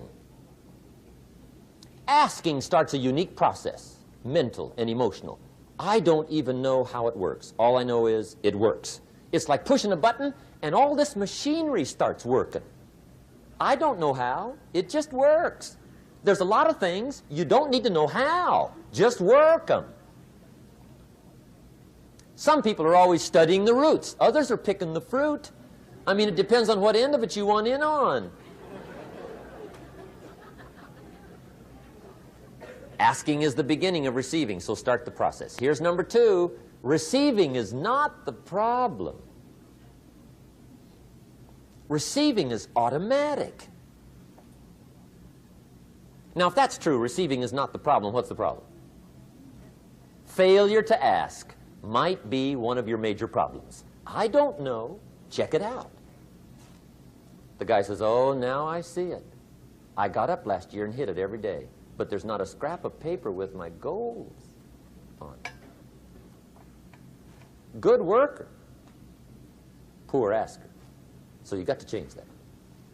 Here's number 3. Receiving is like the ocean. There's plenty, especially in California. It's like an ocean here.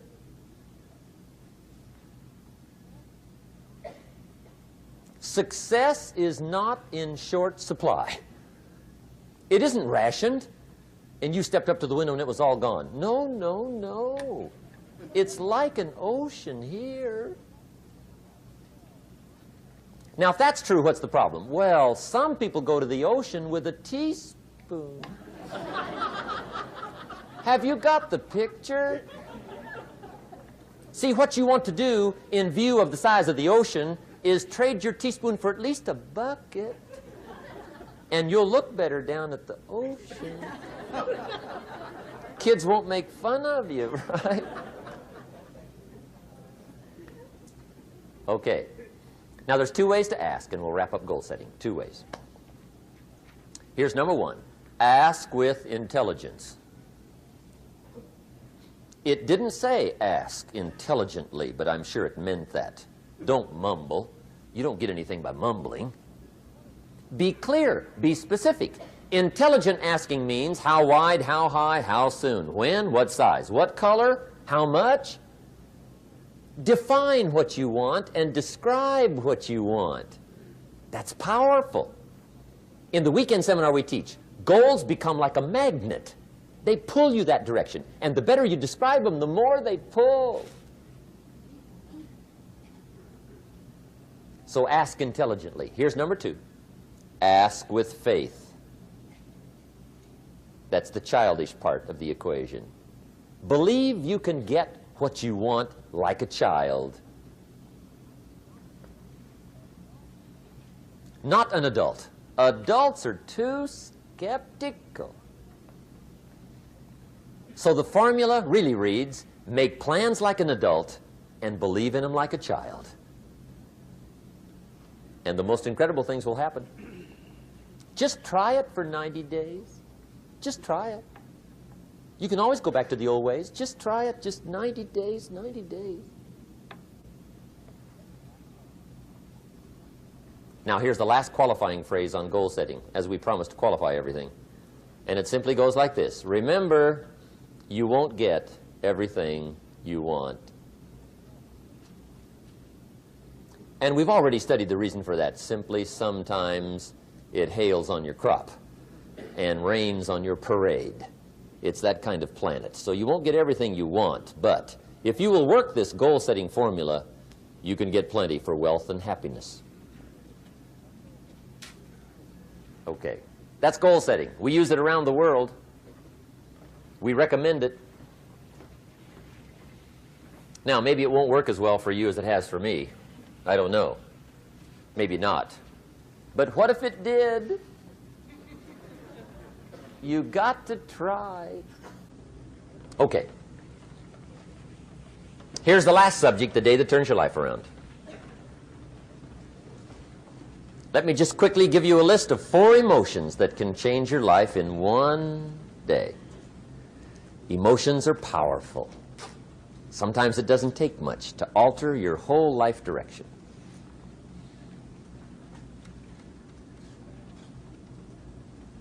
Okay, here they are. Number 1, disgust. Powerful emotion. Disgust says, I have had it. See, that could be the day.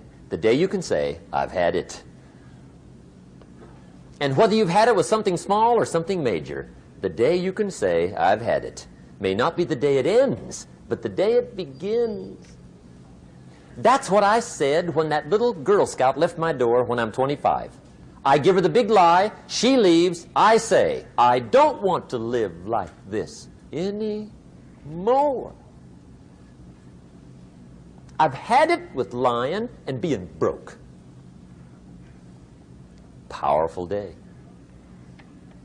The man's finally had it with mediocrity. He's had it with being a loser. He's finally had it with those awful sick feelings inside, knowing his wife is at the grocery store looking at 2 cans of beans, one marked 37 cents, one marked 39 cents. And the guy sick inside knows his wife's going to buy the 37-cent can, and she doesn't even like the brand. Do you know why she's going to buy the 37-cent can? To save 2 cents. The guy sick inside finally says, I've had it. Being on my knees in the dust looking for pennies, we're not living like this anymore.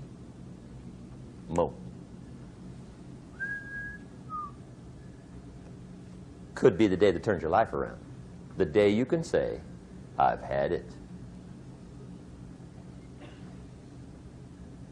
He walks into his closet and rips everything in it to shreds and says, I've worn this embarrassing stuff for the last time. And not only will I never wear it again, no one else will ever wear it again. Commit an act that says, I've had it. Powerful. Here's the next one, decision. And decision-making is powerful. And it's emotional. That's those knots in the pit of your stomach, right? Waking up in the middle of the night in a cold sweat, trying to decide. We sometimes call it inner civil war. What shall I do? Well, for progress, you must decide. The best advice I can give you came from a wealthy friend of mine who said, if it's easy, do it easy. If it's hard, do it hard. Just get it done. If you went home tonight and in the next few days cleaned up a whole list of decisions, that might furnish enough inspiration for the next 10 years. I found this out many times after you've decided. Getting on with it is easier than deciding. Sometimes decision is the toughest part. Here's the next emotion, desire, wanting to bad enough. And I don't know how to tell you to want to. That's something you've got to come up with. There's 2 things I know about desire. Number 1, it comes from inside, not outside. You don't send off for it. Number 2, I know desire can be triggered by something. Who knows what it might be? Sometimes desire waits and sleeps for something to happen. Maybe it's a book, maybe it's a song, maybe it's a sermon, maybe it's a lecture, a seminar, maybe it's the conversation of a friend, a happening, an event. Who knows? The best advice I can give you is what I give my staff. It goes like this: welcome every human experience. You never know which one is going to turn it all on. Even the bad experiences. Sometimes from the bitterest experience comes the greatest awakening. So let down the barriers, take down the walls. The same wall that keeps out disappointment keeps out happiness. Let life touch you. Don't let it kill you, but let it touch you. Here's the last one. This one's powerful. Resolve. Resolve says, I will. Two of the most powerful words in the language. I will. Benjamin Disraeli once said, nothing can resist a human will that will stake even its existence on the extent of its purpose. Shortly put, I'll do it or die. See, that's powerful. That could be the day that turns your life around. The world has a strange way of stepping aside when somebody says, I'll do it or die. The man says, I will climb the mountain. They've told me it's too high, it's too far, it's too rocky, it's too difficult, it's never been done before, but it's my mountain, I will climb it. Pretty soon you'll see me waving from the top. Or dead on the side, because I ain't coming back.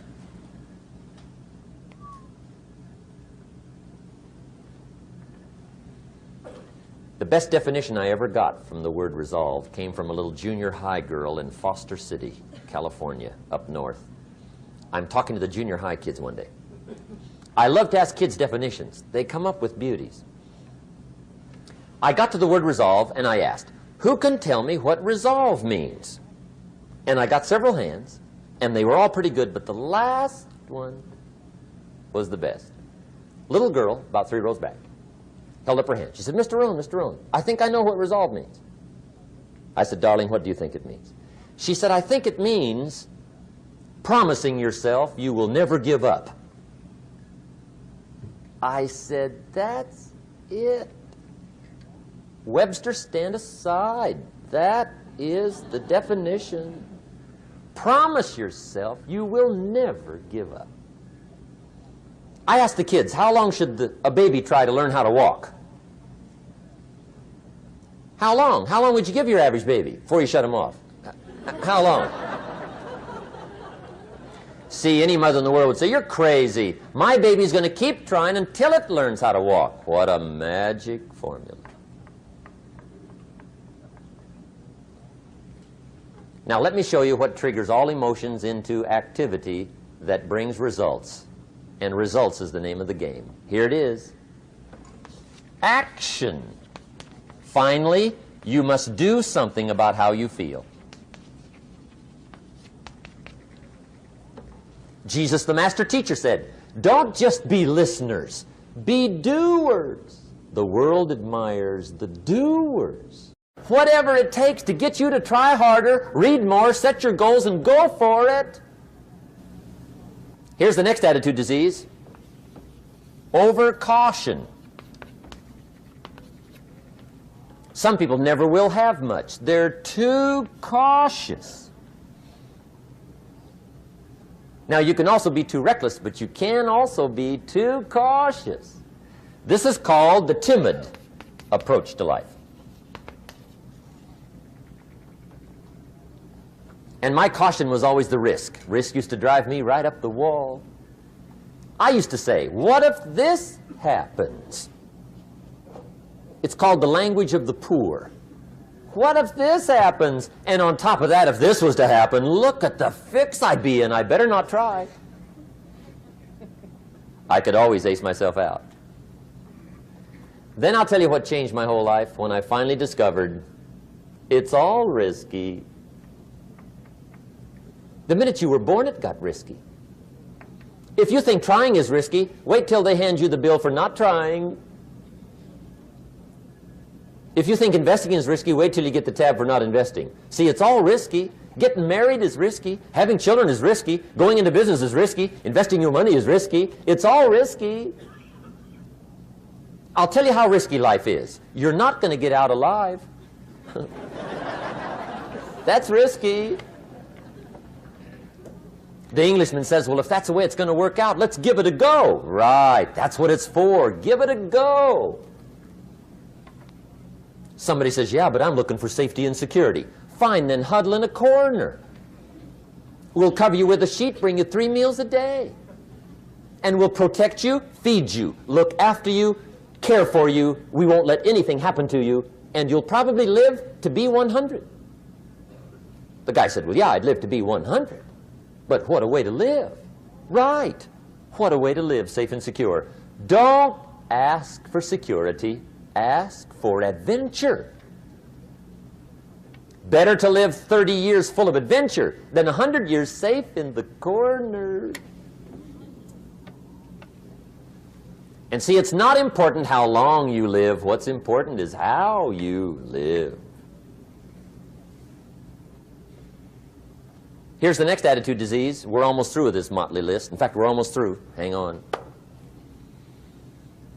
The next one is pessimism.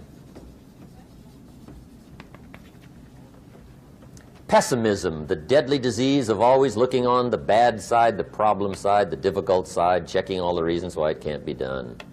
The poor pessimist leads an ugly life. He doesn't try to figure out what's right. He tries to figure out what's wrong. He doesn't look for virtue. He looks for faults. And when he finds them, he's delighted. How ugly.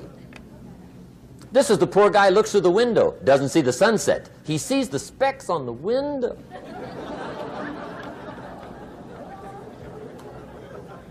And this is the poor guy, right, who rushes up, takes such leave of his senses. This guy rushes up and he says, I've got 5 good reasons why it won't work. He's so dumb he doesn't know all he needs 1. He's got 5.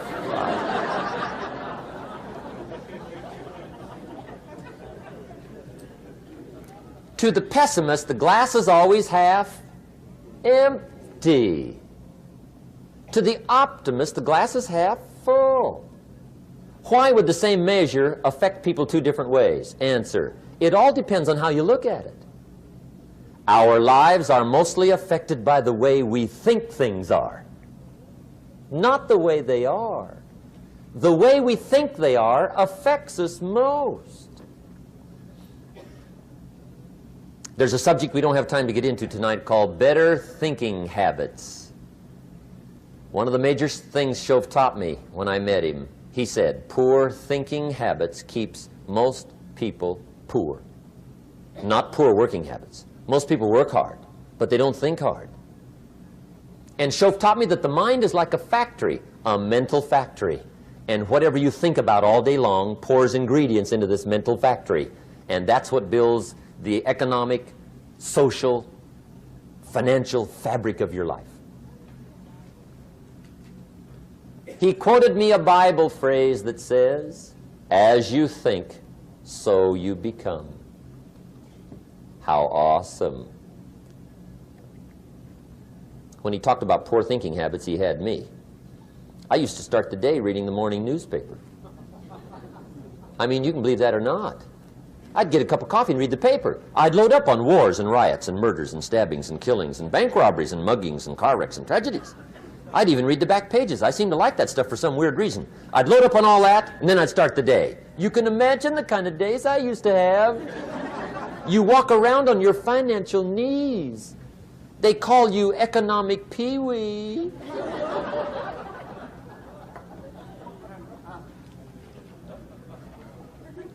The guy says, I want to be a great leader.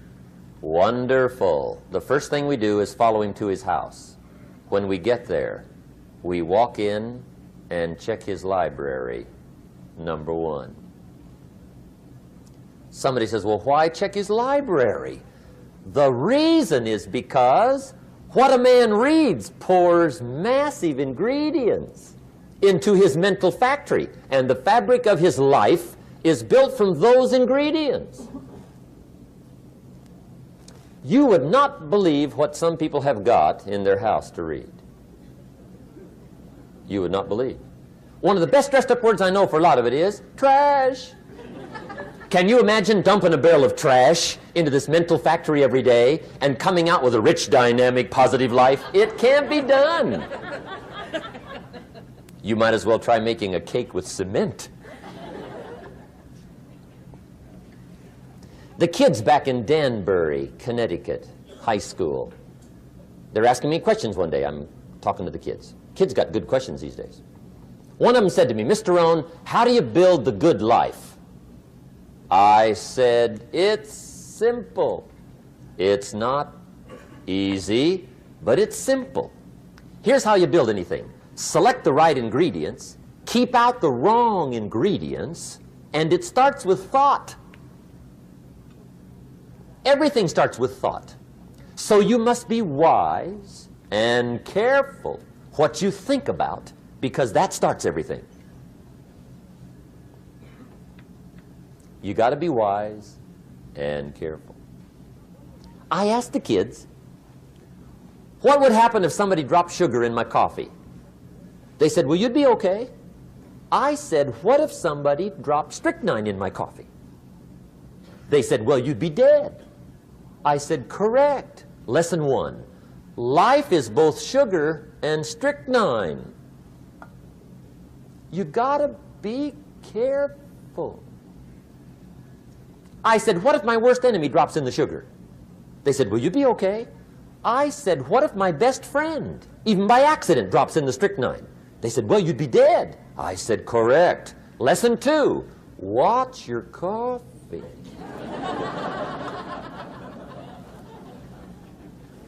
You got to be careful. See, it doesn't matter who hands you the bad stuff. It doesn't matter where you get the bad stuff. It'll still do its damage on your bank account, wherever you get it. Mr. Schoaf gave me one of the greatest phrases when I first met him when he said, Jim, every day stand guard at the door of your mind. How important. Stand guard at the door of your mind. And you decide what goes into your mental factory. Don't let anybody just dump anything they want to in your mental factory, because you've got to live with the results. Okay, here's the last disease, and we're through with this list. In fact, we're almost through. Hang on. The last subject is very brief. The last disease, but this one is deadly. Engage in this one, indulge in it even slightly, and you might as well forget the future, because it's going to forget you. Complaining, crying, whining, griping, a Bible word called murmuring. See, that'll ace your future. Spend 5 minutes complaining, and you have wasted 5. And you may have begun what's known as economic cancer of the bone. Surely they will soon haul you off into a financial desert and there let you choke on the dust of your own regret. I hope I said that well, so you won't forget. It's a deadly disease. If you don't think it's bad, ask the children of Israel of Old Testament fame.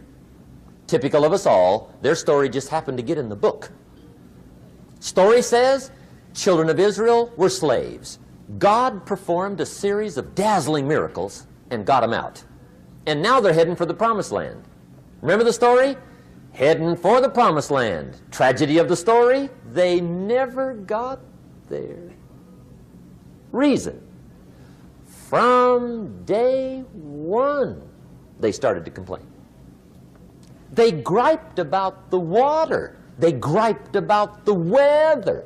They whined and cried and griped about the food. They griped about the leadership. They whined and cried because it was too far, too cold, too hot, too difficult, too miserable. I mean, they whined and cried for years. Finally, God said, I've had it, trip canceled. Or something like that. The story says they died in the desert, never got to the promised land. Which I think means 2 things. Indulge in this long enough, you get your future canceled. And I guess it also means even God himself can only take so much.